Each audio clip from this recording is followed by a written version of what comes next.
Welcome back to Natal B Reefing, and as you can see, things look significantly different to how they looked before, and that was because we had the saga with the leaking plumbing on the mini reef, and then I was using the mini reef stand plus the two IKEA white stands on the side. But we've been wanting to get something different for the end of the dining room for quite some time now, so we got this.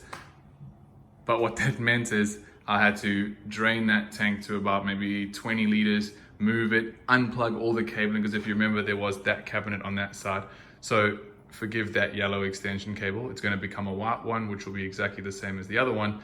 I just didn't have one for now. So tomorrow or the next day, I'll go to the store and get another one to replace that. So if you remember, I had the cabinet there and the cabinet here, and then I had the RO thing directly underneath. So here's what's happened. Underneath here, we have set up everything again. So this is the third time I've taken everything down and reset everything up in about a week. So let's have a look. We've had to turn the eCoral doser on its side. Here's a little trick if you guys want to know about little tricks. I don't know how well you can see, but this is cable ties that I have linked around to keep the dosing line from tangling together. So I've done it on both of them. That way they don't ever tangle at the base anyway, and you can follow it back, check for air bubbles and things. So here we've got the dosing line and the eCoral turned up on its side. We've got the Wi-Fi plug, the eCoral light controller plug board there. The eCoral is up on its side.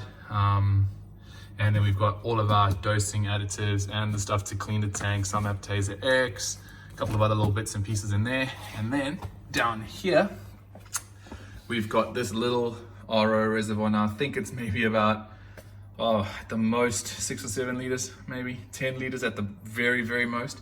So I've made a line there with today's date on to see how long it takes to go through. So we'll find out. And then this little container here has got all of our test kits and everything, so I'll just pull that out and test it.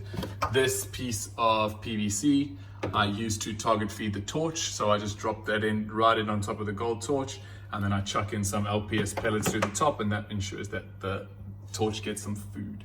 I've hung up all of the cables. That's for the temperature, the pH, and the water level sensor. So those are never going to interfere with anything else. They just get hung up and hooked up there. And then the eCoral, like I said, is at the back there with its own little power point down the back. I had to cut some holes in this cabinet there, and I also had to make a hole there to feed the water, the ATO tube through.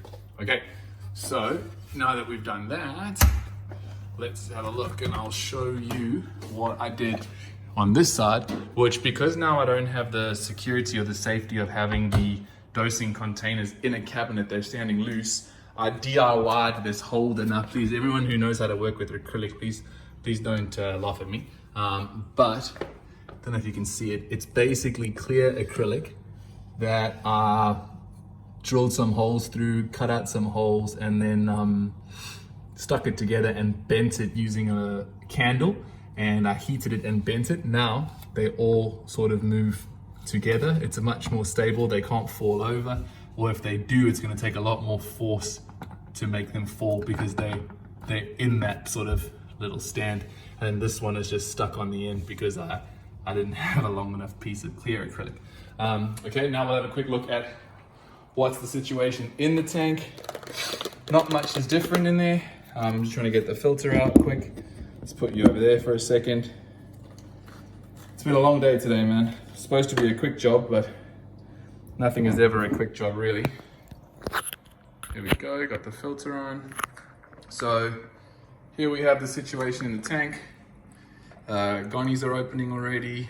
That one always takes a bit longer.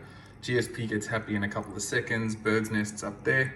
We've got our ATO pipe there. The eCoral water sensor. Everything is in the exact same place as it was before. So we've got heater, temperature probe, pH probe, the dosing line for what were they called? The dilute calcium alkalinity magnesium.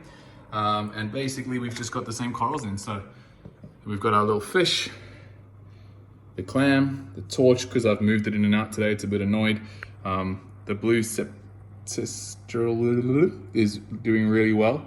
The Kenya tree is looking nice and big and open, the Sinularia, the Gorgonian, the Island Red Devil, encrusting nicely, a little bit of Possilopora that snuck in on that.